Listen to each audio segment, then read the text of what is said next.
The best way to become boring is to say everything. Voltaire. Cocktail. I'll have a cocktail without the tail. Am I right, ladies? She lets out her signature loud fake laugh, her mouth open, her perfectly straight white teeth glistening against the full red lips, her gorgeous brown eyes tastefully made smoky, widen to the vulgarity of her joke, as if to say, I can't believe I just said that, but still conveying no shame. Her pixie head, dyed blonde, turns to the baffled-looking mousy waitress, then to me, then to the waitress, inviting us in on the hoot. I cringe, but manage to let out a tired-sounding snort. I quickly read the waitress's name and see that a glimmer of understanding had slowly reached her hazel eyes, although her heavily made face remains stony. I hastily say, We'll have 2 margaritas, please, Melissa, wanting to end the awkward moment. Ugh, it's so warm today, she whines, running a dainty finger to fix her lower lid eyeliner, her lips grotesquely opening downwards in response. She snaps the compact mirror shut between her thumb and forefinger like a clam, and her blood-red stiletto nails make a click every time she touches something. Click when she opens or closes her purse. Click when she grabs her phone. Click, click, click as she types a text or scrolls her social media accounts. The clicking annoys me like hell and thrills her in equal measure. I shudder when I imagine the sound her nails make when she scratches her head or her butt, with the same disturbing sensation as nails on a blackboard. I hated her so much in that moment. I hated her and felt an incredible pressure to tell her so. I try not to, but my eyes fall several times on her chest. The black halter dress she's wearing accentuates perky, round, bouncy breasts, and with one leg on top of the other, the dress recedes dangerously to her crotch, showing off long, toned legs. How are they so shapely, I think to myself.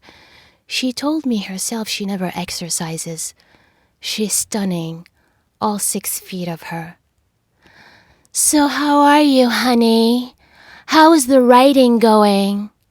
She asks me in her sultry, husky voice, ungluing her eyes from her cell and slowly bringing them to focus on mine. And I hoped she sees in my frown, in my burning indignation, how much I loathe that question. I get ready to tell her what she knows. You know I hate it when you ask me that. But Melissa is back with our drinks, and it takes her a few moments to place them on top of paper napkins, her cheap fake eyelashes looking like spindly spider legs touching disturbingly as her eyelids lower and rise. I wait for Melissa to leave. But Zara understood my stare and placed 2 long fingers seductively on her plump lips, making their tender flesh swell on each side of her pressing fingers. Everything she does is sex. Oh my God. I'm sorry, sweetie. I forgot you hated when I asked you about your writing. Tell me, what did you want to talk about? I'm all ears. I promise I won't do it again. She flashes me a wicked smile, and her long-lashed eyes do that thing when they wink, but not really wink.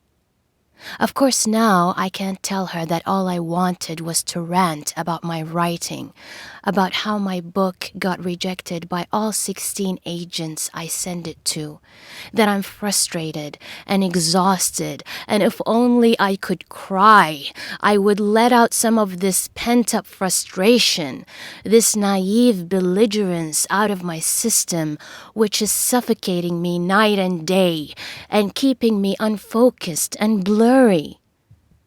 Instead, I sigh and mumble something about us not seeing each other in a long time, and that I wanted her opinion on a story I'm writing about a trans woman. The truth was, I didn't want her opinion. I wanted details. I wanted her to tell me things I can corrupt and turn into a good story. Things about what it was like to trade balls for an amazing pair of boobs, a pair even I can't stop staring at. I wanted to ask her about what it's like to have a vagina instead of a dick, and whether the hormones give her phantom period pains, and what it was like changing her name from Zahir to Zara, and whether she kept any of the pictures from when she was a boy. Does she hide them? What does she feel when she looks at them? Everyone has a before and after, but there are befores and after far more interesting than ordinary people's before and after. For ordinary people, it's usually before I went to college, or before I was married, or after I had kids. But for people like Zara, the before and after are completely life-shifting, a turning point where everything changes. She is literally a different human being.